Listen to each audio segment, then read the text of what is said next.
a South Asian Canadian channel. Punjab ਦੇ ਸਾਬਕਾ ਮੁੱਖ ਮੰਤਰੀ ਪ੍ਰਕਾਸ਼ ਸਿੰਘ ਬਾਦਲ ਦਾ 25 ਅਪ੍ਰੈਲ ਨੂੰ ਦੇਹਾਂਤ ਹੋ ਗਿਆ ਸੀ। ਅੱਜ ਉਹਨਾਂ ਦੇ ਜੱਦੀ ਪਿੰਡ ਬਾਦਲ ਵਿਖੇ ਉਹਨਾਂ ਦੀ ਅੰਤਿਮ ਅਰਦਾਸ ਦਾ ਭੋਗ ਪਾ ਦਿੱਤਾ ਗਿਆ। ਇਸ ਮੌਕੇ ਬਾਦਲ ਪਰਿਵਾਰ ਸਮੇਤ ਅਕਾਲੀ ਦਲ ਦੀ ਸਮੁੱਚੀ ਲੀਡਰਸ਼ਿਪ ਮੌਜੂਦ ਰਹੀ।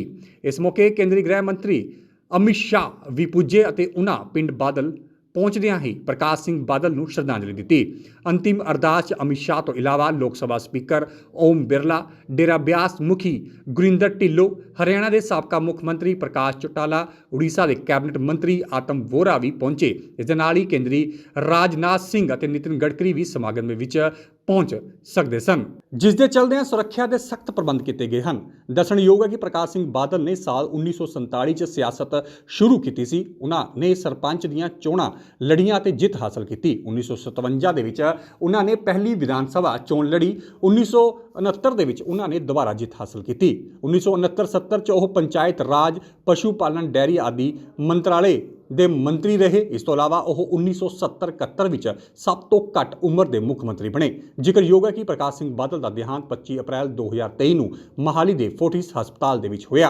केवल पंजाब नहीं, समग्र देश की राजनीति और सामाजिक नेतृत्व के क्षेत्र को कभी भी जिसकी पूर्ति न हो ऐसी क्षति हुई। ये गड्ढा जो बादल साहब के जाने से शून्यता जो पैदा हुई है, मैं देख रहा हूं लंबे अरसे तक इसको भर पाना सबके लिए बड़ी मुश्किल हो। बादल साहब के जाने से सिख पंथ ने अपना एक सच्चा सिपाही खोया है,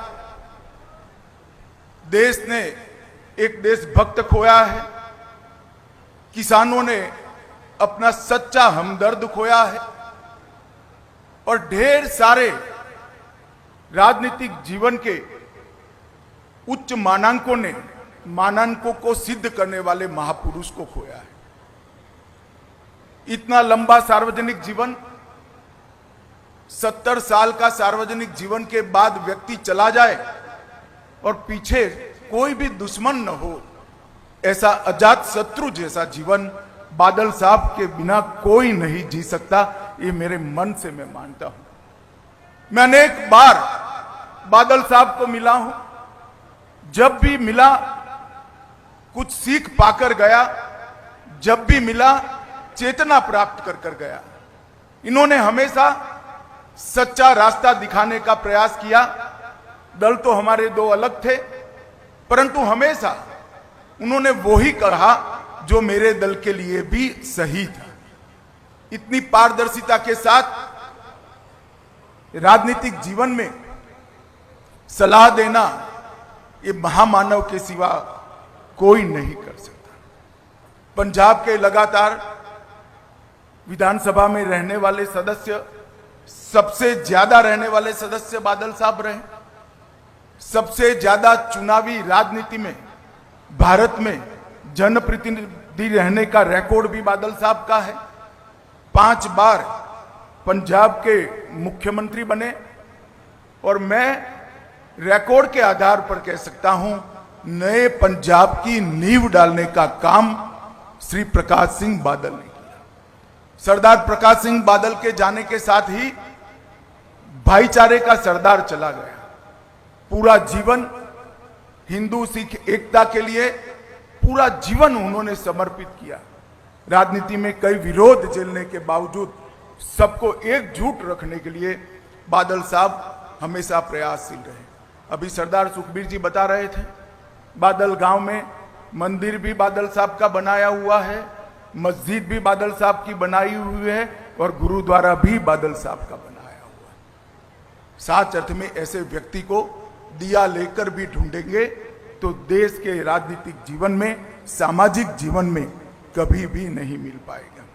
1970 से लेकर आज तक जब भी देश के लिए खड़ा होने का मौका आया, बादल साहब ने कभी पीठ नहीं दिखाई। सार्वजनिक जीवन में सबसे लंबा समय जेल के अंदर रहकर सिद्धांतों के लिए, पंथ के लिए संघर्ष करने वाला कोई व्यक्ति था तो सरदार प्रकाश सिंह बादल थे। इमरजेंसी की बात हो, मैं तो बहुत छोटा बच्चा था, मगर मेरे पार्टी के बड़ों से मैंने सुना अकाल प्रकाश सिंह बादल अकाली दल में चट्टान की तरह इमरजेंसी के खिलाफ खड़े रहे, लोकतंत्र की रक्षा के लिए। कारगिल युद्ध हो, कोई भी लड़ाई हो या आतंकवाद की परछाई हो, हर जगह पे बादल साहब ने आसमान जितने ऊंचे व्यक्तित्व को ढाल की तरह देश के हितों के साथ खड़ा पाया।